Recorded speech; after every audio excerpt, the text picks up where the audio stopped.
गरीबी के लाभ। मेरी कलम से लिखे गए 2 निबंध जो नॉर्थ अमेरिकन रिव्यू में प्रकाशित हुए, ब्रिटेन में दोहरे रूप से भाग्यशाली रहे हैं, क्योंकि इन्हें पॉल मॉल गजट ने वेल्थ का सुसमाचार जैसे नए और प्रभावशाली शीर्षक के तहत पुनर्मुद्रित किया, और इनका ध्यान उस एक व्यक्ति ने आकर्षित किया जो सभी में से इन्हें विचारशील लोगों के सामने सबसे प्रमुखता से ला सकता था। मिस्टर ग्लैडस्टोन की समीक्षा और सिफारिश, जो इस रिव्यू के नवंबर अंक में प्रकाशित हुई, ने इन्हें सबसे प्रतिष्ठित प्रायोजक प्रदान किया। दिसंबर अंक में उनका अनुसरण अन्य सर्वोच्च प्रतिष्ठा और प्राधिकार के लोगों ने किया। चर्चा ने व्यापक दायरा लिया है, लेकिन मैं इसे वेल्थ के सुसमाचार में प्रस्तुत विचारों के प्रभाव तक सीमित रखूंगा। मिस्टर ग्लैडस्टोन पहले संपत्ति की भयावह वृद्धि की ओर ध्यान आकर्षित करते हैं। हर दृष्टिकोण से यह वृद्धि मुझे सबसे लाभकारी प्रतीत होती है, क्योंकि हम जानते हैं कि जितनी तेजी से इसकी वृद्धि हो रही है, लोगों के बीच इसकी वितरण और भी तेजी से और अधिक संख्यक धाराओं में हो रहा है। इस पीढ़ी के दौरान पूंजी और श्रम के संयुक्त उत्पाद का हिस्सा जो श्रम को मिला है, वह पिछली किसी भी पीढ़ी की तुलना में बहुत अधिक है, और यह लगातार बढ़ रहा है। कई स्वतंत्र स्रोतों से प्राप्त साक्ष्य इस बात को निर्विवाद रूप से सिद्ध करते हैं। इस नए और अविकसित महाद्वीप में वर्तमान पीढ़ी के दौरान कुछ विशाल संपत्तियां जमा हुई हैं, लेकिन ऐसी परिस्थितियों में जो अब मौजूद नहीं हैं। हमारे समय में, यहाँ तक कि संयुक्त राज्य अमेरिका में, एक बड़ी संपत्ति बनाने से कहीं आसान है उसे खो देना, और अधिक संपत्तियां खोई जा रही हैं जितनी बन रही हैं।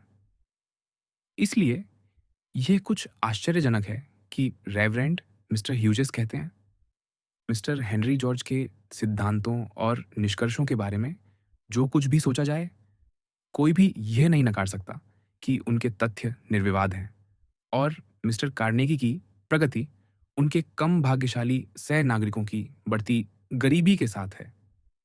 प्री 891।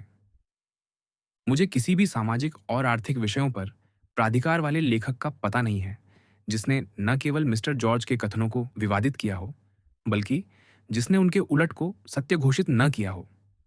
मिस्टर जॉर्ज की प्रोग्रेस एंड पॉवर्टी 2 कथनों पर आधारित है।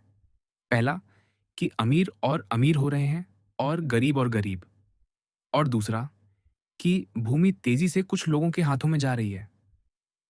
सत्य यह है कि अमीर गरीब हो रहे हैं और गरीब अमीर हो रहे हैं, और भूमि कुछ लोगों के हाथों से कई लोगों के हाथों में जा रही है। मलहौल की 50 ईयर्स ऑफ नेशनल प्रोग्रेस, पृष्ठ 23 से 27 के अध्ययन की उन लोगों को दृढ़ता से सिफारिश की जाती है जो संपत्ति के वितरण के बारे में सत्य जानने के इच्छुक हैं, जिसके बारे में मलहौल कहते हैं। न ही यह संपत्ति कुछ लोगों के बीच संकेंद्रित होती है। इसके विपरीत, अमीर हर साल कम अमीर और अधिक संख्यक हो रहे हैं, गरीब जनसंख्या के अनुपात में कम हो रहे हैं। गणतंत्र में यही परिणाम और भी उल्लेखनीय रूप से दिखाई देते हैं। भूमि के संबंध में यह प्रवृत्ति ब्रिटेन में भी मौजूद है, हालांकि दमनकारी कानूनों के कारण इसकी कार्यप्रणाली में बाधा आती है।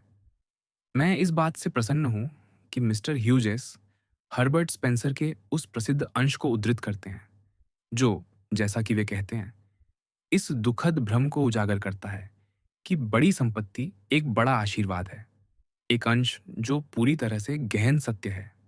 लेकिन क्या यह संभव है कि मिस्टर ह्यूजेस को हमारे साझा गुरु के बुद्धिमान दिमाग में मिस्टर जॉर्ज की स्थिति की जानकारी ना हो?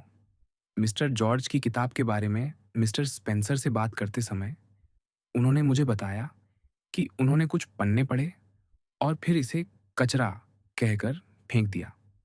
मुझे मिस्टर ह्यूजेस को छोड़कर कोई भी मान्यता प्राप्त प्राधिकार वाला लेखक या विचारक नहीं जानता जो इस निर्णय में दार्शनिक से भिन्न हो। जहाँ तक मेरे संदर्भ का सवाल है, मैं समझता हूँ निश्चित रूप से यह व्यक्तिगत नहीं है, बल्कि केवल एक वर्ग के प्रतिनिधि के रूप में है। मैं मिस्टर ह्यूजेस को आश्वस्त करना चाहता हूँ कि मेरे द्वारा जाना गया निर्विवाद तथ्य यह है कि मेरी प्रगति ने अनिवार्य रूप से बढ़ती गरीबी को नहीं, बल्कि मेरे सह नागरिकों की बढ़ती संपत्ति को साथ लाया है। जैसा कि प्रत्येक श्रम नियोक्ता की प्रगति अनिवार्य रूप से देश और श्रमिक की समृद्धि को साथ लाती है। संयुक्त राज्य अमेरिका में बढ़ती गरीबी की बात करने की कल्पना करें। अमेरिकी किसी भी अन्य मजदूर की तुलना में अपने बचत को घर खरीदने के लिए खर्च करता है। बचत बैंक उसके द्वारा उपयोग किए जाने वाले कई जमा स्थानों में से एक है।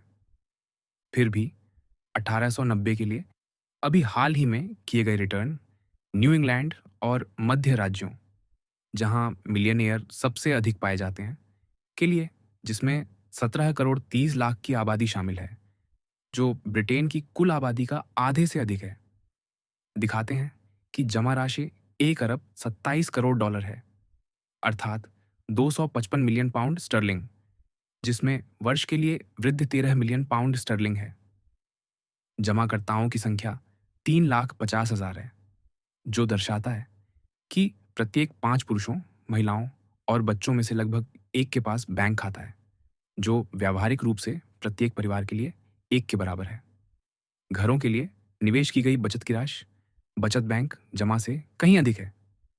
1880 का संयुक्त राज्य जनगणना 50 करोड़ की आबादी में केवल 88,665 सार्वजनिक निर्धनों को दर्शाता है, जो मुख्य रूप से वृद्ध और अक्षम हैं। इनमें से एक तिहाई विदेशी हैं। सार्वजनिक धर्मार्थ संस्थानों में अंधे और मूर्ख लोगों की संख्या निर्धनों से अधिक थी और बधिरमूक लोगों की संख्या आधी थी।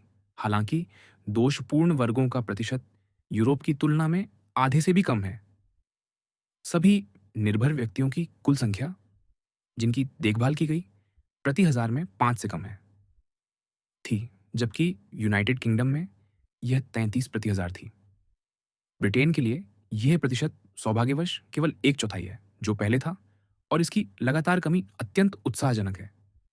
गरीबों के बीच अच्छे और धर्मार्थ कार्यकर्ता इस कमी की प्रक्रिया को और तेज कर सकते हैं, जब तक कि अमेरिकी आंकड़े जैसा कुछ हासिल न हो जाए। ब्रिटेन के मेहनतकश वर्गों में पुरुषवादी आत्मसम्मान की भावना और संयम और मितव्ययिता की आदतों को प्रेरित करके, जो यहाँ उनकी जाति को विशिष्ट बनाती है और इसे लगभग निर्धनता, आवश्यकता या अत्यधिक गरीबी से मुक्त रखती है, सिवाय इसके कि यह उनके स्वयं की बुरी आदतों का आवश्यक परिणाम हो, दुर्घटना और बीमारी को छोड़कर। मिस्टर ह्यूजेस जानबूझकर उन कथनों को प्रचार नहीं देंगे जो गलत हैं। इसलिए मैं ये आशा करता हूँ कि वे स्वयं को संतुष्ट करेंगे कि प्रत्येक प्राधिकार वाला लेखक तब धोखा नहीं खा रहा होता जब वह दावा करता है कि गरीबी, आवश्यकता और निर्धनता तेजी से कम होने वाली मात्राएं हैं, और सबसे महत्वपूर्ण रूप से इतना अधिक भिक्षादान या धनियों के प्रयासों के कारण नहीं, बल्कि लोगों की आदतों में शिक्षा के माध्यम से सुधार के कारण, जो उनकी निरंतर प्रगति का एकमात्र आधार है, जिस पर निश्चित रूप से निर्माण किया जा सकता है। मिस्टर ह्यूजेस ग्लासगो के जहाज निर्माण यार्डों, शेफील्ड के लोहा और इस्पात मिलों, मिडलैंड्स के कोयला खदानों या सामान्य रूप से औद्योगिक प्रतिष्ठानों में पूछताछ करके एक और निर्विवाद तथ्य आसानी से जान सकते हैं, अर्थात मेहनतकश वर्ग अपनी सेवाओं के लिए पहले की तुलना में या किसी अन्य प्रकार के श्रम के लिए अब की तुलना में कहीं अधिक मुआवजा प्राप्त करते हैं, और जितना वे संभवतः प्राप्त कर सकते थे यदि धनियों द्वारा बड़े उद्यमों की स्थापना न हुई होती। उत्तेजना और अतिशयोक्ति के इन दिनों में यह हमेशा ध्यान में रखा जाना चाहिए कि अंग्रेजी भाषी जाति के इतिहास में, जहाँ कहीं भी वह जाति निवास करती है, आज के समय में जनता के लिए न केवल आरामदायक आजीविका कमाना, बल्कि बचत करना और बुरे दिन के लिए बैंक में पैसा रखना इतना आसान कभी नहीं रहा।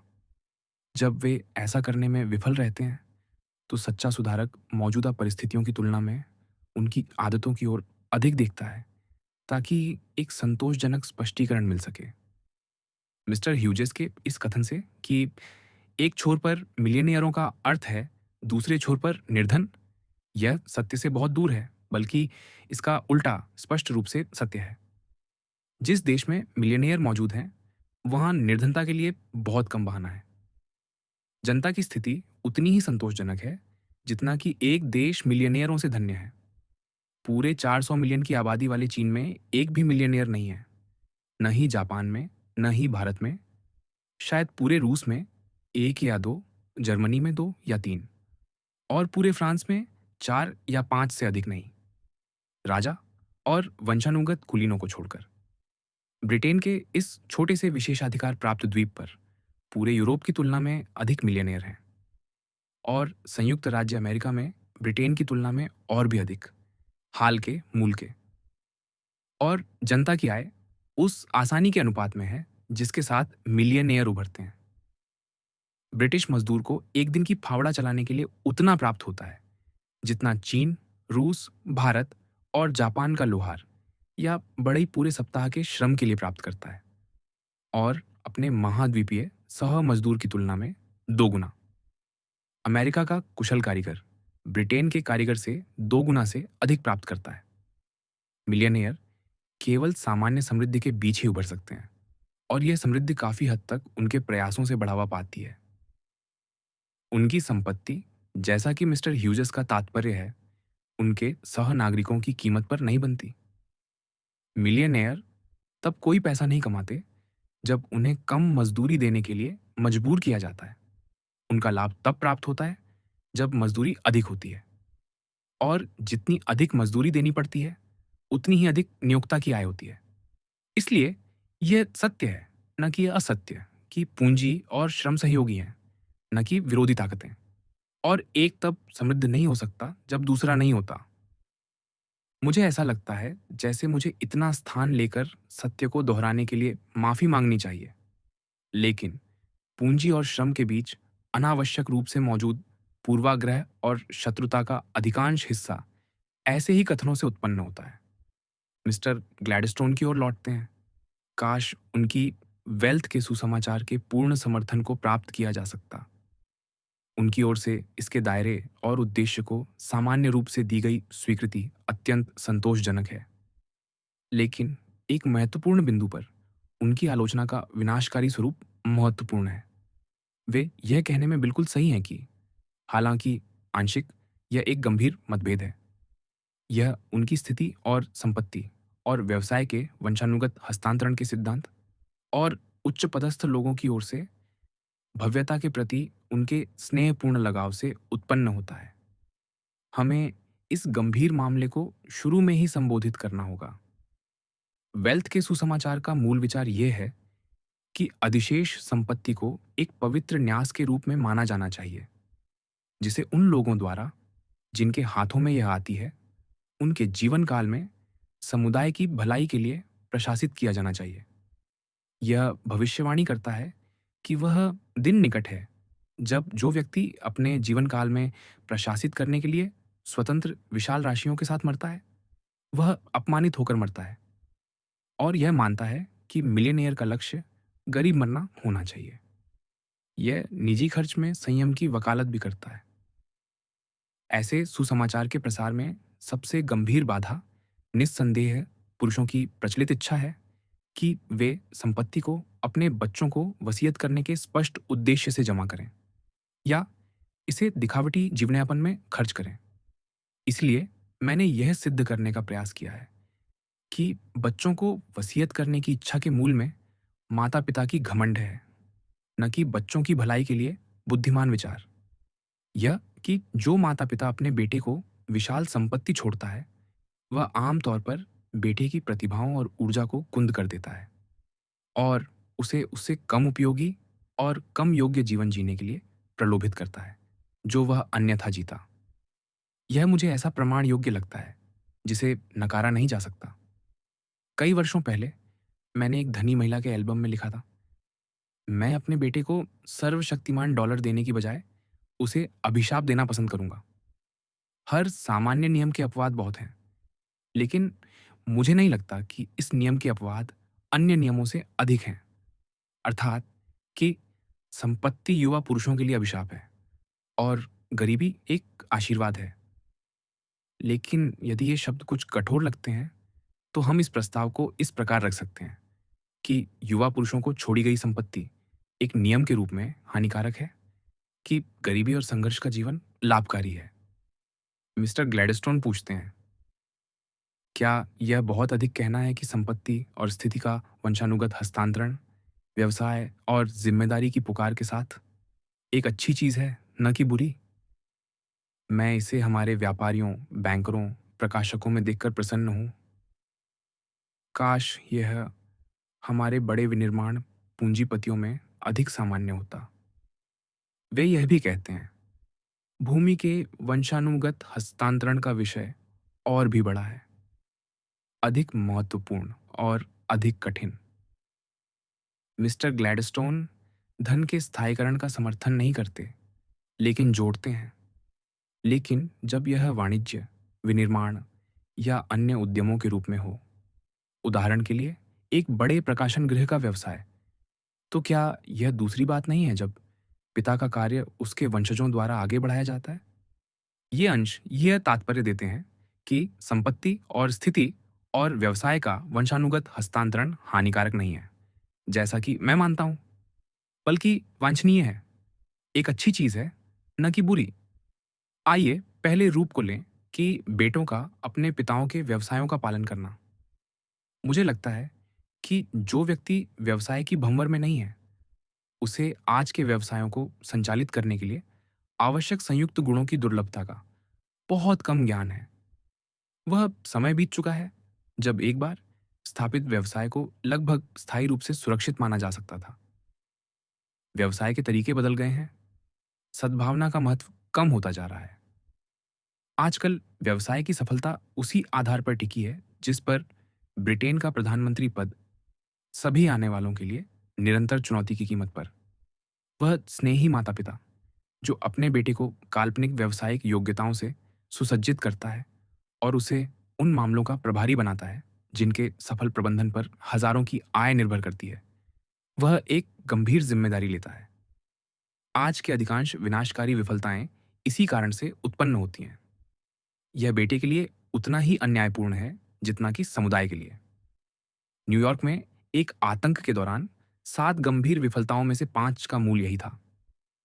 इनमें से एक बेटा सजा से बचने के लिए निर्वासन में है क्योंकि उसने एक कानून तोड़ा जिसे वह स्पष्ट रूप से नहीं समझता था। मैंने दूसरों के साथ मिलकर राष्ट्रपति से उसे क्षमा करने का अनुरोध किया है, एक कदम जो मैंने पहले कभी किसी कानून तोड़ने वाले के लिए नहीं उठाया। लेकिन इस मामले में मैं पिता को, न कि बेटे को, दोषी मानता हूं।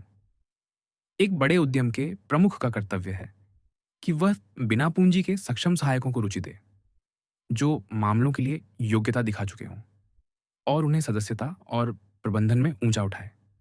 वह बैंकर जो अपने व्यवसाय को अपने बेटों को सौंप देता है सिर्फ इसलिए कि वे बेटे हैं, एक बड़ा अपराध करता है।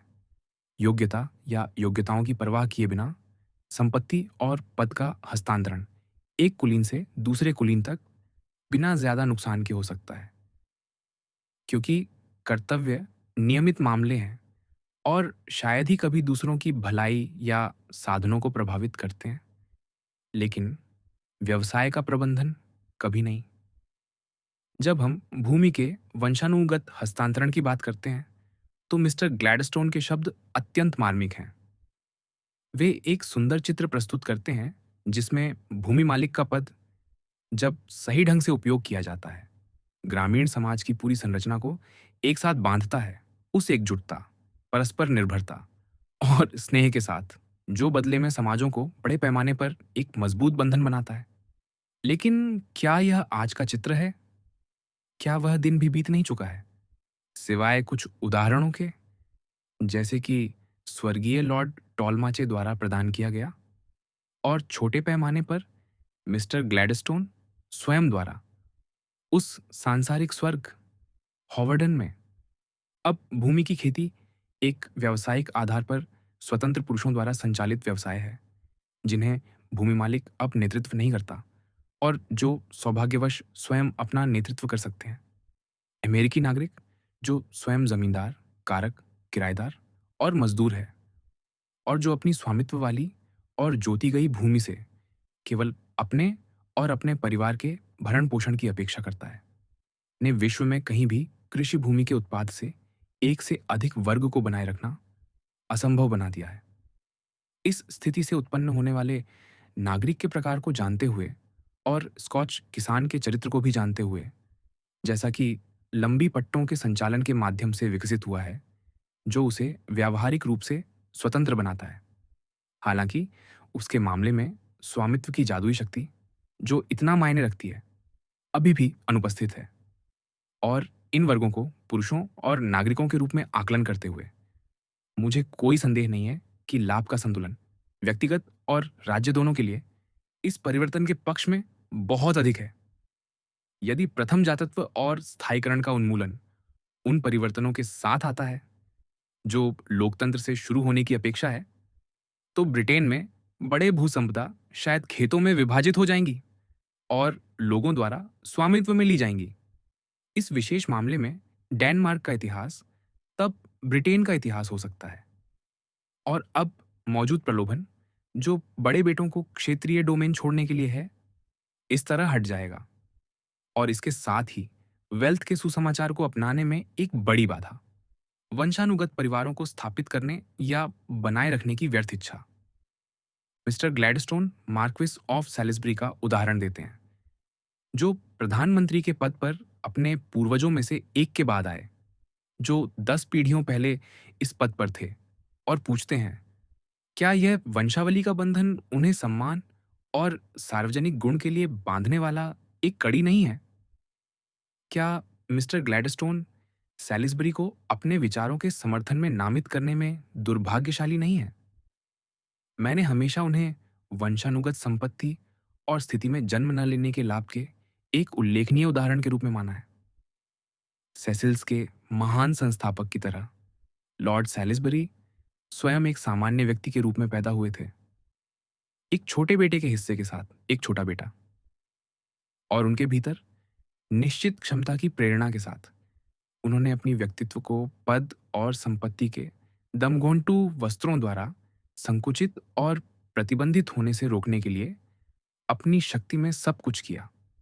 उनके देश के कानूनों ने उन्हें एक कुलीनता में अपनी व्यक्तित्व को डुबाने के लिए मजबूर किया। लेकिन यदि ऐसा न होता, तो अंग्रेजी इतिहास में पहले और दूसरे सेसिल की कहानी हो सकती थी, जैसा कि यह पहले और दूसरे पिट की कहानी बताता है। ऐसे पुरुष जो किसी भी उपाधि द्वारा मनुष्य के रूप में मिटाए जाने के लिए बहुत महान थे। सेसिल से मार्क्विस तक ऐतिहासिक रैंक में यह एक दुखद अवनति है। एक व्यक्ति जो इतिहास के पन्ने पर लिख सकता है, वह सबसे ऊंची उपाधि उसका अपना नाम है। मिस्टर ग्लैडस्टोन का नाम वहां होगा। ग्लैडस्टोन वे हैं, ग्लैडस्टोन वे रहेंगे। भले ही उन्होंने भविष्य की पीढ़ियों को अपनी प्रभावशाली व्यक्तित्व को क्लाइड्सडेल की ड्यूकडम या किसी भी उपाधि में खोने की कोशिश की हो, लेकिन उनके समकालीनों में सार्वजनिक जीवन में कौन इस सर्वोच्च प्रभुत्व की परीक्षा में खरा उतरेगा? प्रत्येक पीढ़ी में केवल एक के लिए जगह है। यह सुरक्षित रूप से भविष्यवाणी की जा सकती है कि वह जो भी हो, वह ग्लैडस्टोन की एक आवश्यक विशेषता में समान होगा। वह जनता का होगा, वंशानुगत संपत्ति और स्थिति के नुकसान से मुक्त, और अपने नाम और व्यक्तित्व को चमकदार पन्नों पर अंकित करेगा। डिजराइली ने कुछ समय के लिए अच्छा वादा किया, लेकिन वह तेजी से बीकनसफील्ड में फीका पड़ जाता है। एक नाम की छाया, उपाधि उस व्यक्ति से बड़ी साबित होती है। सैटरडे रिव्यूअर के रूप में रॉबर्ट टैलबॉट सेसिल, कितना शानदार नाम खोने के लिए, ने स्वयं को एक शक्ति सिद्ध किया था। यह 100 में से एक की बात है कि यदि वे वंशानुगत उपाधि में जन्मे होते, तो वे एक अस्पष्ट सामान्य मार्क्विस रहते। इस मामले में सैलिसबरी के कई पीढ़ियों के मार्क्विसों के समान, जिनका नोबल इतिहास पूरी तरह से बर्ग्स पीरेज में 3 अक्षरों BMD में समाहित है। उनके परिवार का एकमात्र व्यक्ति जिससे वे सम्मान और सार्वजनिक गुण के लिए प्रेरणा प्राप्त कर सकते हैं, वह है महान मूल सेसिल और उनके अपने घर की शाखा का संस्थापक, जो उनके जैसे एक छोटा बेटा था और न तो संपत्ति थी न ही पद। उन्होंने अपने करियर के अंत तक नाइटहुड भी प्राप्त नहीं किया था। महान सेसिल जनता से उत्पन्न हुए थे और उनके पास वे लाभ नहीं थे जिन्हें मिस्टर ग्लैडस्टोन, जैसा कि मुझे लगता है गलत रूप से, वंशानुगत संपत्ति और स्थिति के लिए श्रेय देते हैं। वंशावली वास्तव में बहुत महत्वपूर्ण है, लेकिन केवल तत्काल माता-पिता की वंशावली, क्योंकि प्रत्येक पीढ़ी में आधा हिस्सा बदल जाता है। सौभाग्यवश पृथ्वी के उच्च पदस्थ लोगों के लिए अपने पूर्वजों के चरित्र की जांच पिछले पीढ़ी से आगे करने की आवश्यकता नहीं है। ब्रिटेन के शाही बच्चों के लिए यह सुखद है कि वे अपने पिता और माता के गुणों पर विचार कर सकते हैं और वहीं रुक सकते हैं। लॉर्ड सैलिसबरी कई सक्षम लोगों की तरह शायद अपनी प्रभावशाली गुणवत्ता अपनी माँ को देना है, जो एक ग्रामीण सज्जन की बेटी थी, एक सामान्य व्यक्ति जो वंशानुगत संपत्ति और पद के नुकसानों से सुरक्षित थी। यह उत्सुक है कि अंग्रेजी जाति की दूसरी शाखा का वर्तमान शासक, हमारा राष्ट्रपति मिस्टर ग्लैडस्टोन द्वारा मार्क्विस ऑफ सैलिसबरी के लिए दावा किए गए उसी सौभाग्य को साझा करता है। उनके दादा राष्ट्रपति रह चुके थे, लेकिन यह सुरक्षित रूप से कहा जा सकता है कि इस पक्ष का शासक कभी भी उस उच्च पद पर नहीं होता यदि उसे अपने दादा से संपत्ति और स्थिति प्राप्त हुई होती, या यदि उसने स्वयं धन अर्जित किया होता। कोई भी पार्टी इतनी मूर्ख नहीं है कि राष्ट्रपति पद के लिए एक धनी व्यक्ति को नामांकित करे, और एक मिलियनेयर तो और भी कम। लोकतंत्र गरीब लोगों को चुनता है। उम्मीदवार को अपनी रोटी के लिए मेहनत की होनी चाहिए, और यदि लिंकन की तरह उसे रेल फाड़ने के लिए मजबूर होना पड़ा हो, या गारफील्ड की तरह नहर पर खच्चर चलाने और बाद में स्कूल की ट्यूशन के लिए कमरे साफ करने और आग जलाने का काम किया हो, या ब्लैन की तरह स्कूल में पढ़ाया हो, तो वह लोगों को और भी अधिक प्रभावी ढंग से आकर्षित करता है। ये केवल राष्ट्रपति पद पर लागू नहीं होता। उस पद के लिए एक मजबूत दावेदार ने सीनेट के लिए अपनी पुनर्नामांकन खो दिया, क्योंकि वॉशिंगटन में उनके द्वारा बनाया गया घर गणतांत्रिक सादगी के साथ असंगत स्वाद का संकेत माना गया। अमेरिका में एक सार्वजनिक व्यक्ति की संभावनाओं के लिए संपत्ति या संपत्ति का प्रदर्शन से अधिक घातक कुछ नहीं है। हिज एमिनेंस कार्डिनल मैनिंग को जिस प्लूटोक्रेसी का डर है, मैं उन्हें आश्वस्त करता हूं, वह पूरी तरह से काल्पनिक है। गणतंत्र में ऐसी कोई जगह नहीं है जहां संपत्ति का इतना कम महत्व हो। धारा पूरी तरह से दूसरी दिशा में है। क्या गणतांत्रिक राष्ट्रपति पर वंशावली का प्रभाव सम्मान और सार्वजनिक गुण के लिए कम है, क्योंकि न तो वंशानुगत पद और न ही संपत्ति हस्तांतरित की गई थी, क्योंकि वह गरीब और सामान्य है? क्या वह सम्मान और गुण की प्रेरणा के प्रति कम संवेदनशील है? मुझे लगता है कि यह पाया जाएगा कि ब्रिटेन के सर्वश्रेष्ठ और महानतम लोग अन्य देशों के महानतम और सर्वश्रेष्ठ से भिन्न नहीं हैं। इनके पास एक ऐसी वंशावली थी जो उन्हें सम्मान और सार्वजनिक गुण से जोड़ती थी, लेकिन लगभग बिना अपवाद के यह ईमानदार गरीबी की वंशावली थी। मजदूरी कमाने वाले माता पिता की, जो त्यागमयी जीवन जीते थे, अपनी सुविधाओं का बलिदान करते थे ताकि उनके बेटे स्कूल में रह सकें।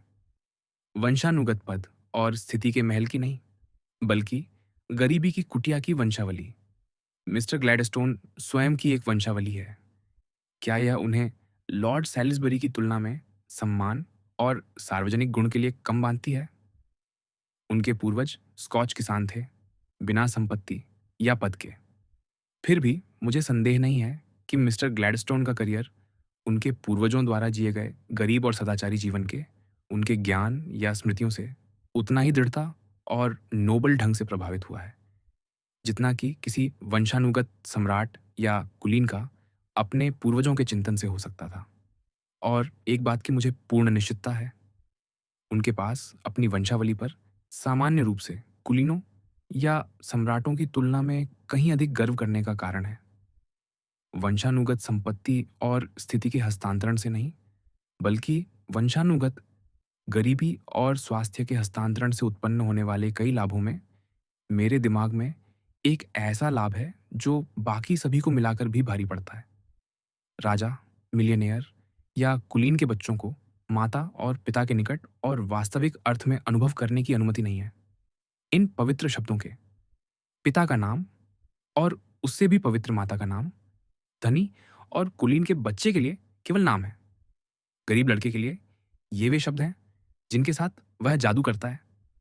उसके मार्गदर्शक, उसकी आत्मा के लंगर, उसकी पूजा के उद्देश्य। न तो नर्स, नौकर, गवर्नेंस और न ही शिक्षक उसके और उसके माता पिता के बीच आए हैं। उसके पिता में उसे शिक्षक, साथी, सलाहकार और न्यायाधीश मिला है। जन्मजात मिलियनेयर, कुलीन या राजकुमार को ऐसा विरासत प्राप्त करने की अनुमति नहीं है जैसा कि उसका है, जिसकी माँ नर्स, सिलाई करने वाली, शिक्षिका, प्रेरक, संत, उसका सब कुछ रही हो। वंशानुगत संपत्ति और स्थिति माता पिता को उनके बच्चों से और बच्चों को माता पिता से छीन लेती है। यह ज्यादा समय नहीं होगा जब उनके नुकसानों को और अधिक महसूस किया जाएगा और सादे और सरल जीवन के लाभों को और स्पष्ट रूप से देखा जाएगा। इस प्रकार अपने माता पिता द्वारा सीधे पाले गए गरीब लड़के उन लोगों पर इतने लाभ रखते हैं जो किराए के अजनबियों द्वारा देखे और सिखाए गए हैं और संपत्ति और स्थिति के प्रलोभनों के संपर्क में हैं, कि यह आश्चर्यजनक नहीं है कि वे मानव क्रिया के प्रत्येक क्षेत्र में नेता बन जाते हैं। वे मंच पर आते हैं, प्रतियोगिता के लिए प्रशिक्षित एथलीट की तरह, मजबूत मांसपेशियों, अडिग इच्छा शक्ति के साथ, करने या मरने के लिए संकल्पित। ऐसे लड़के हमेशा आगे बढ़े हैं और हमेशा आगे बढ़ेंगे, सीधे सामने की ओर, और विश्व का नेतृत्व करेंगे।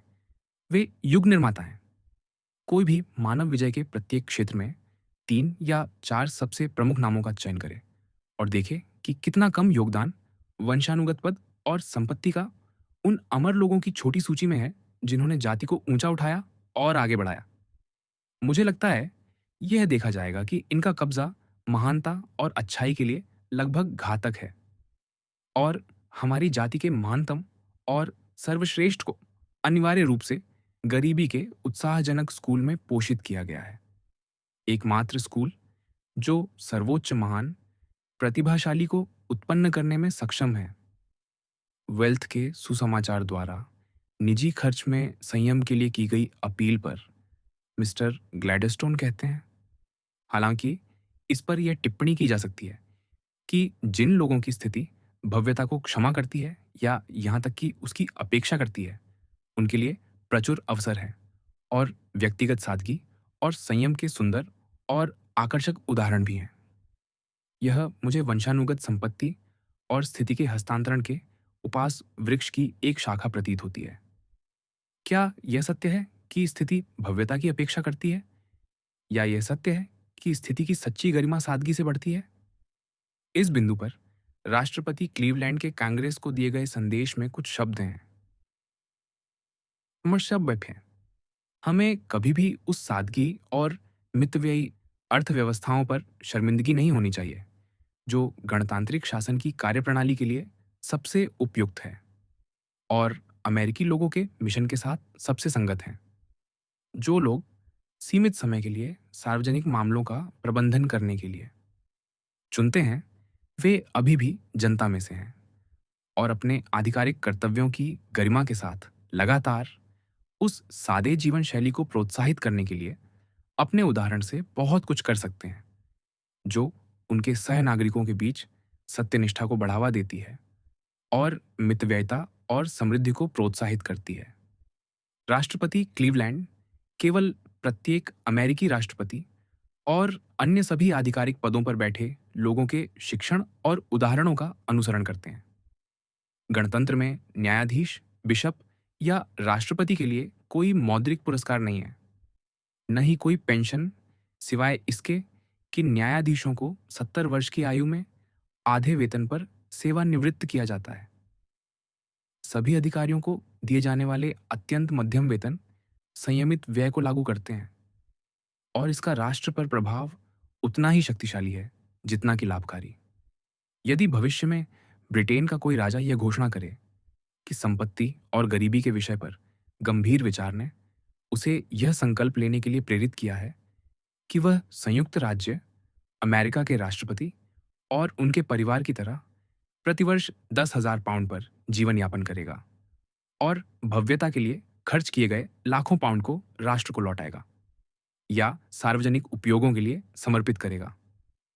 और यदि वह इस संकल्प के अनुसार जीवन यापन करे, तो क्या यह उसके जीवन और स्थिति की सच्ची गरिमा को कम करेगा या बढ़ाएगा?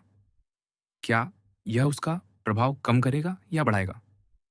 क्या यह उचित है कि यह अनुमान लगाया जाए कि एक सम्राट अपनी प्रतिबंधित स्थिति में जितना अच्छा कर सकता है, वह उस अच्छे के बराबर होगा जो एक शांत, सादे, संयमित जीवन जीने का उदाहरण स्थापित करने से प्राप्त होगा?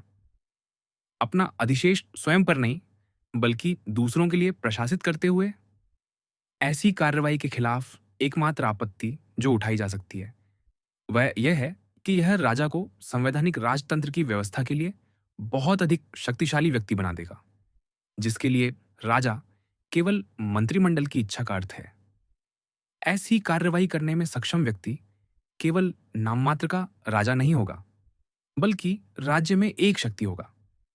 राइट ऑनरेबल जॉन मॉर्ले ने कुछ समय पहले न्यू कैसल में एक बैठक में एक मतदाता द्वारा पूछे गए प्रश्न के जवाब में, जो राज्य में व्यय और भव्यता के इसी बिंदु पर था, यह आशा व्यक्त की थी कि उच्च पदस्थ लोग यह सीख सकते हैं कि सच्ची गरिमा शांत और सादे जीवन में निहित है।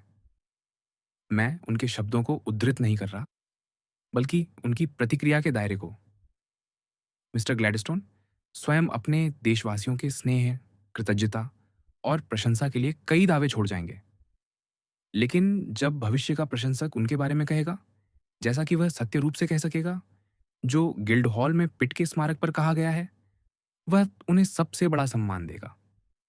ये शब्द हैं, कई वर्षों तक अपने सम्राट के पक्षों का वितरण करते हुए वे बिना दिखावे के जिए और गरीब मरे। यदि हम मिस्टर ग्लैडस्टोन को उच्च पदस्थ लोगों की ओर से संयमित जीवन के पक्ष में उपदेश देते हुए नहीं पा सकते, तो हमें इस बात पर प्रसन्नता है कि इस गुण के अभ्यास में कोई भी उनसे आगे नहीं है। हमें शायद ही कभी किसी विद्वान के उपदेश से परे उसके उदाहरण की प्रशंसा करने की अनुमति मिलती है। इस विषय पर मैं मिस्टर ह्यूजेस को उनके द्वारा लिखे गए शब्दों के लिए धन्यवाद देता हूं। वे कहते हैं, वास्तविक प्रश्न ये नहीं है कि हमें कितना दे देना चाहिए, बल्कि यह है कि हम अपनी तृप्ति के लिए कितना रखने की हिम्मत करते हैं। ये शब्द हर धनी और उच्च पदस्थ व्यक्ति के दिल को छूते हैं। हम अपनी तृप्ति के लिए कितना रखने की हिम्मत करते हैं? यह एक परेशान करने वाला प्रश्न है जो शांत नहीं होता। 1/10वां हिस्सा, दशमांश देना आसान है। वेल्थ के सुसमाचार का सच्चा शिष्य इस चरण से कहीं आगे निकल जाता है। उसका विवेक यह तर्क देकर शांत हो सकता है कि वह और उसका परिवार दुनिया की सर्वश्रेष्ठ चीजों का मध्यम रूप से आनंद लेने के हकदार हैं।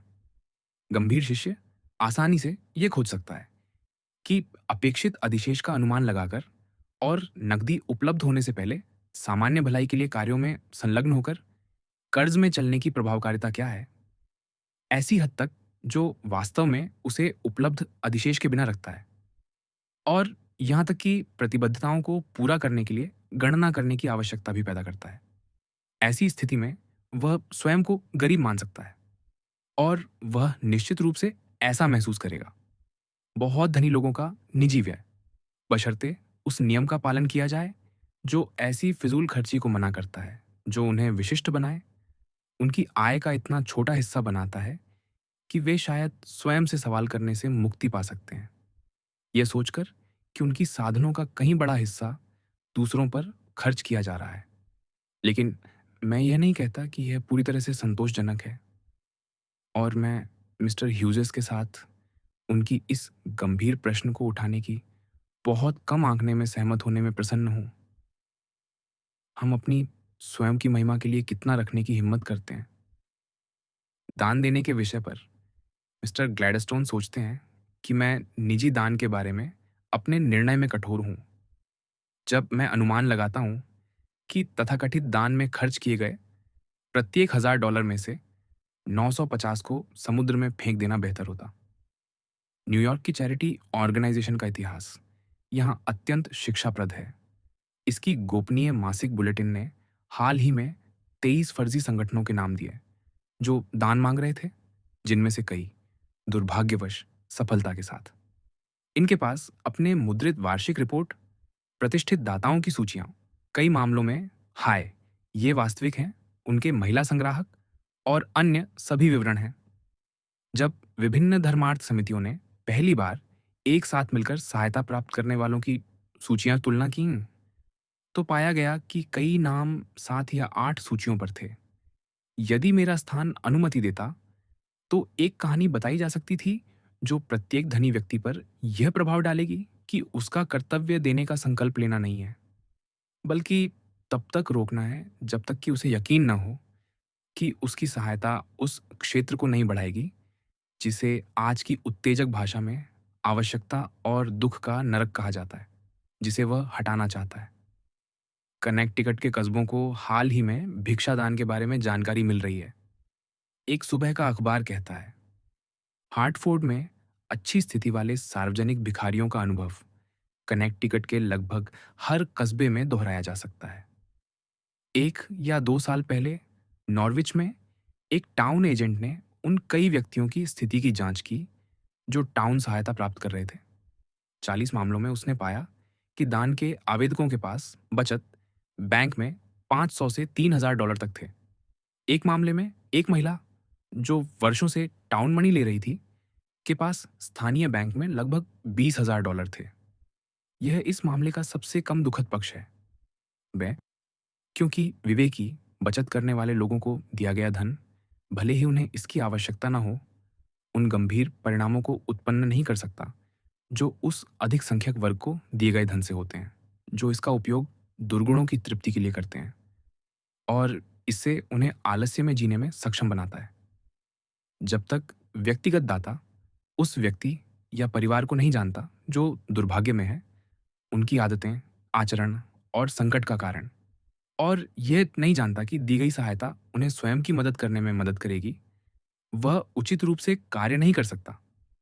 और यदि वह अपनी भावनाओं को बचाने के लिए कार्य करता है, जो कि कोई बहुत आसानी से करता है, तो वह उस संकट को कम करने के बजाय बढ़ा देगा, जो उसे अपील करता है। वास्तव में कोई सच्चा दान नहीं है, सिवाय इसके जो दूसरों को स्वयं की मदद करने में सहायता करता है और जो महत्वाकांक्षी लोगों के लिए छड़ने के साधन उनके पहुंच में नहीं रखता। मैं एक प्रचलित प्रवृत्ति को नोटिस करता हूं जो केवल उन दुर्भाग्यपूर्ण लोगों के बारे में सोचती है जिनमें सुधार के लिए आवश्यक गुणों को नहीं डाला जा सकता। सामान्य मानवता हमें मानवों की वास्तविक आवश्यकताओं के लिए प्रावधान करने के लिए प्रेरित करती है।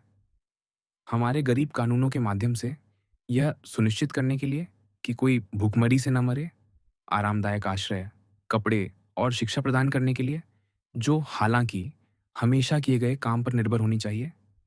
लेकिन ऐसा करते समय हमारी सोच को उन लोगों को होने वाले लाभों की ओर भी मोड़ना चाहिए जो अभी भी स्वस्थ और मेहनती हैं और श्रम के माध्यम से बेहतरी के साधन खोज रहे हैं। सामाजिक कुष्ठ रोगियों को उनके बीच से हटाकर और राज्य की देखरेख में कार्यशालाओं में रखकर, प्रत्येक शराबी आवारा या आलसी व्यक्ति जो धनी लोगों द्वारा दी गई भिक्षा से समर्थित होता है, वह पड़ोस के लिए नैतिक संक्रमण का स्रोत है। मेहनती, परिश्रमी व्यक्ति को यह सिखाना ठीक नहीं होगा कि उसकी आवश्यकताओं को पूरा करने का एक आसान रास्ता है। गंभीर सुधारक उतना ही, यदि अधिक नहीं, तो स्वस्थ और मूल्यवान गरीबों के संरक्षण के बारे में सोचेगा, जितना कि उन लोगों में वास्तविक परिवर्तन के बारे में जो संयम, परिश्रम और मितव्ययिता के लिए पूरी तरह से खोए हुए प्रतीत होते हैं। वह इलाज करने की तुलना में रोकथाम के लिए अधिक श्रम करेगा, यह महसूस करते हुए कि खराब अंगूर को गुच्छे से, खराब सेब को बैरल से हटाना आवश्यक है, मुख्य रूप से बचे हुए स्वस्थ फल की खातिर। जो सामाजिक कैंसर में चाकू घोंपेगा, यदि इससे कोई अच्छा होने वाला है, उसे एक कुशल सर्जन होना चाहिए जिसके पास स्थिर हाथ और शांत निर्णय हो। भावनाएं जितना संभव हो नियंत्रण में हो, जितनी कम भावना उतना बेहतर। कोई हर जगह अविवेकी प्रस्तावों को पढ़ता या सुनता है, निस्संदेह अच्छे इरादे वाले, कबूतर की मासूमियत से भरे हुए, लेकिन कोई ऐसा कार्य नहीं है जिसके लिए सर्प की बुद्धिमत्ता की अधिक आवश्यकता हो, जो इन सनसनीखेज योजनाओं में बहुत कमी प्रतीत होती है। रब्बी एडलर के निम्नलिखित कथन को उद्धृत करना होगा। यह मूल रूप से ठोस है। दान देना, हालांकि, एक आसान मामला है। इसके लिए न तो विशेष प्रशिक्षण की आवश्यकता है और न ही निरंतर विचार की। लेकिन दान राहत के उद्देश्य और तरीकों को बिना लंबे और मेहनती प्रशिक्षुता के नहीं सीखा जा सकता, जिसके लिए व्यक्तिगत अनुभव के दर्दनाक स्कूल में अनुशासन ही उपयोगी है। मुझे यह कहते हुए खेद है, लेकिन मैं इस विषय पर जितना अधिक ध्यान देता हूँ, उतना ही वास्तविक ज्ञान प्राप्त करता हूँ। मैं अविवेकी दान से उत्पन्न होने वाली बुराई के अपने अनुमान को और ऊंचा करने के लिए प्रवृत्त होता हूँ। वेल्थ के सुसमाचार के दृष्टिकोण से मिस्टर ग्लैडस्टोन की आलोचनाएं वास्तव में गंभीर हैं, लगभग घातक, क्योंकि यह आसानी से देखा जा सकता है कि यदि संपत्ति और स्थिति का वंशानुगत हस्तांतरण स्वीकार्य माना जाता है, तो यह सुसमाचार के मूल सिद्धांत को कमजोर करता है। मिस्टर ह्यूजेस अंगूर के बगीचे के मालिक के दृष्टांत को उद्धृत करते हैं, जिनके आचरण को मसीह ने स्वीकृति के साथ उद्धृत किया है। वह अंगूर का बगीचा का मालिक कैसे बना? क्या उसने पाप किया और श्रम के भुगतान के लिए संपत्ति जमा की?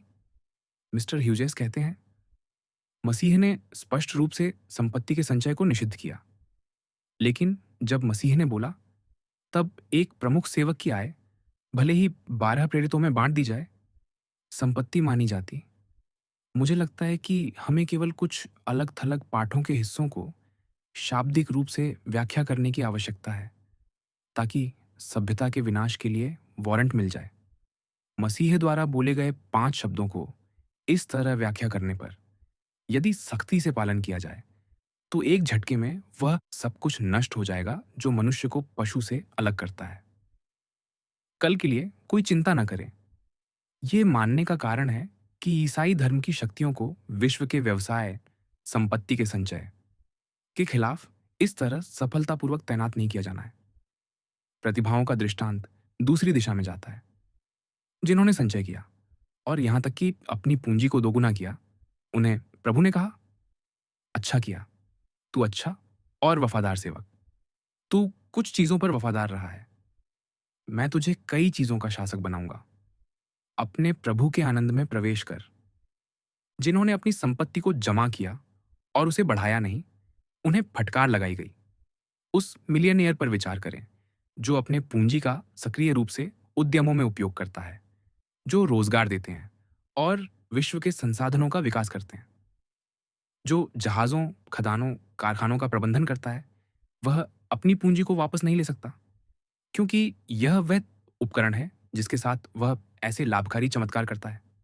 न ही वह अपने कार्यों को सीमित कर सकता है, क्योंकि किसी भी औद्योगिक उपक्रम में वृद्धि और सुधार की समाप्ति क्षय की शुरुआत को चिह्नित करती है। विश्व की नई और बेहतर चीजों की मांग निरंतर है और मौजूदा प्रतिष्ठानों को इन्हें आपूर्ति करना होगा, या वे अब जो व्यापार रखते हैं उसे भी खो देंगे। मुझे आशा है कि मिस्टर ह्यूजेस एक ऐसी व्याख्या के लिए अच्छा आधार पाएंगे जो इस विश्वास को उचित ठहराती है कि पाठ का उस पर कोई असर नहीं है, बल्कि यह केवल उन लोगों के लिए है जो जमा पूंजी को संग्रह करते हैं, इसके उपयोग से प्राप्त ब्याज को मूलधन में जोड़ते हैं और अपनी संपत्ति को जमा करके मरते हैं, जिसे उनके जीवन काल में वेल्थ के सुसमाचार के अनुसार सार्वजनिक उद्देश्यों के लिए उपयोग किया जाना चाहिए था।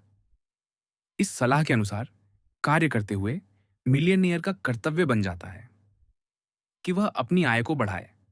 अधिक के लिए संघर्ष पूरी तरह से स्वार्थी या महत्वाकांक्षी दाग से बदलकर एक नेक खोज में परिवर्तित हो जाता है।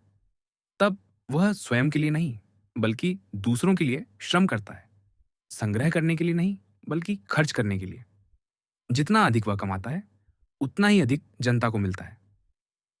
उसका पूरा जीवन उस क्षण से बदल जाता है जब वह वेल्थ के सुसमाचार का शिष्य बनने का संकल्प लेता है, और इसके बाद वह दूसरों की भलाई के लिए, बुद्धिमानी से प्रशासित करने के लिए, अर्जन करने के लिए श्रम करता है। उसका दैनिक श्रम एक दैनिक गुण बन जाता है। नष्ट करने, कमजोर करने या उस वृक्ष को हटाने के बजाय जो इतने सुनहरे फल देता है, अच्छा करने के साधन प्राप्त करने के लिए पूंजी की रक्षा करना उसके जीवन को नीचा नहीं करता, यहाँ तक कि उसकी वृद्धावस्था को भी। वह एक ठोस व्यवसाय छोड़कर मर सकता है, जिसमें उसकी पूंजी बनी रहती है। लेकिन इसके अलावा गरीब मरता है। उसके पास ऐसी कोई संपत्ति नहीं होती जो वितरित करने के लिए स्वतंत्र थी। और इसलिए मैं प्रस्तुत करता हूँ, वह उस वर्ग में शामिल होने के लिए उचित रूप से दोषी नहीं ठहराया जा सकता, जो पृथ्वी पर अपनी संपत्ति जमा करते हैं। इस संबंध में मैं अपने रेवरेंड सहकर्मी को उनके चर्च के संस्थापक के उपदेश की सिफारिश करता हूँ। धन का उपयोग, खंड 1, पृष्ठ 44, अमेरिकी संस्करण, उपदेश 50। वे कहते हैं, ईमानदार परिश्रम से जितना प्राप्त कर सको प्राप्त करो। अपनी पुकार में सभी संभव मेहनत का उपयोग करो। समय न गंवाओ। ईश्वर ने तुम्हें जो समझ दी है, उसके सभी उपयोग से अपने व्यवसाय में जितना प्राप्त कर सको प्राप्त करो। यह देखकर आश्चर्य होता है कि कितने कम लोग ऐसा करते हैं। कितने लोग अपने पूर्वजों के साथ उसी नीरस मार्ग पर चलते रहते हैं।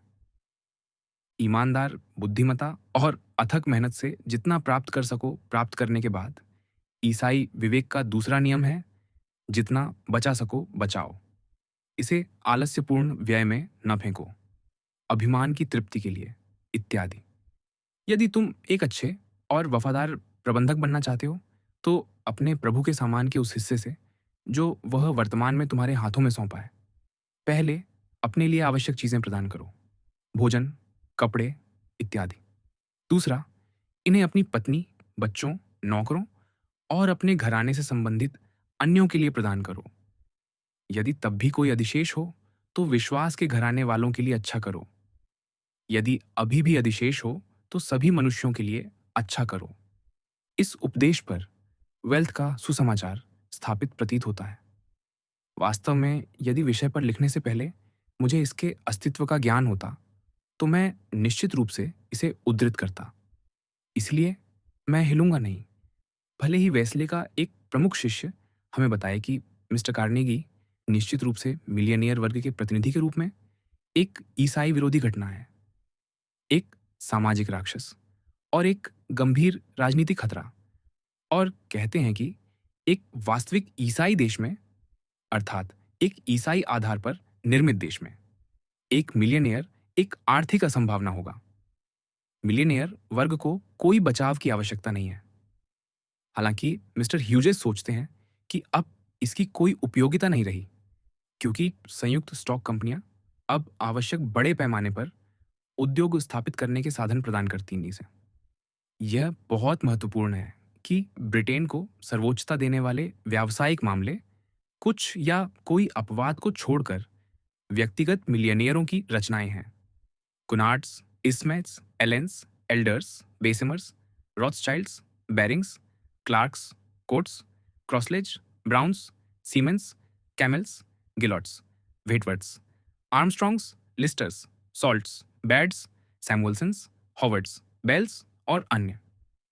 संयुक्त स्टॉक कंपनियां अभी तक सिद्ध नहीं कर पाई हैं कि वे ऐसे लोगों द्वारा स्थापित व्यवसाय को ठीक से प्रबंधित कर सकती हैं।